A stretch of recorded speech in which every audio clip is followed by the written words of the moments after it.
we're now in a reverberation chamber. You can see behind me, it is a fully metallic enclosure, which is basically the dual or the opposite of an anechoic chamber.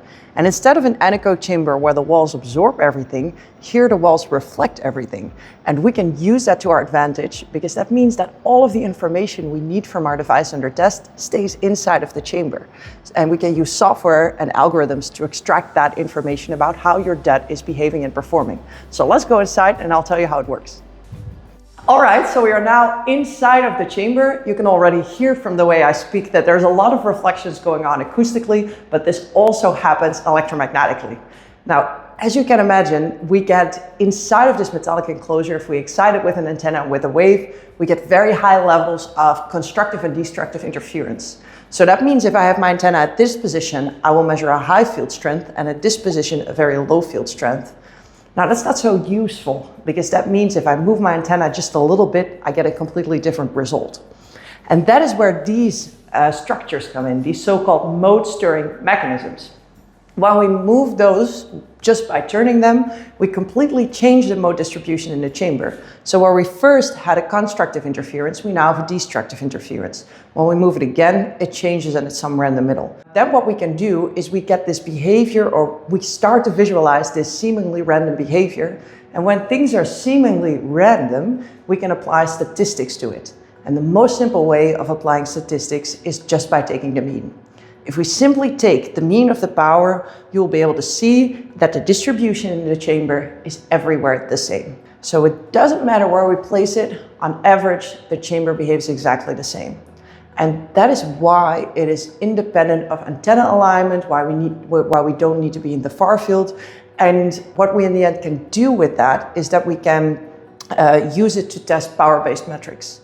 Because if we have a uniform field around our antenna, this chamber is basically integrating around it or illuminating the device under test from all sides. So we can test received or radiated power per frequency extremely fast. So that is why these chambers have already been used for a long time to do radiated emissions tests or total radiated power tests. However, there's a lot of use cases for antenna measurements that we have not explored yet. So now we're in a full-size room. We can stand inside. And this has to do with the wavelength that needs to fit in the chamber. So in this chamber, we can test devices that emit longer wavelengths, so that works for lower frequencies, or for devices under test that are larger in physical size. Now, if we go a little bit higher in frequency, we can significantly shrink it down. So let's go there now. So this chamber is a little smaller, so we just moved from the bigger one to the smaller one. Because we can test higher frequencies in here. So this chamber starts working at about 5 gigahertz for high performance antenna measurements. So we can make it a lot smaller because we don't need to adhere to far field distances. So if you can look inside, you can see as well that also here we have the stirrers. But on top of a regular reverberation chamber, we also have this diffracting structure on the top. And this is specifically for higher directivity antennas, to prevent power from directly being reflected to your device under test, but to make sure that it first properly gets diffused in the chamber. And then we only have a single point where we pick up the field, which is an antenna that's placed just right here behind this blocking plate. So instead of scanning around the device in all directions, we fix the receiver and we change the environment. And that is how we do it.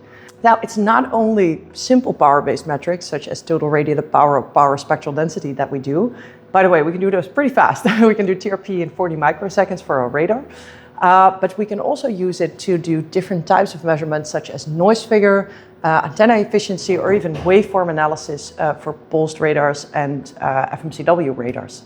On top of that, we are constantly working on new functionalities, such as error vector magnitude measurements. We just showed a proof of concept for that, and also things like radiation pattern measurements to expand on the functionalities of the reverb. So it's much more than just a regular chamber, I would say.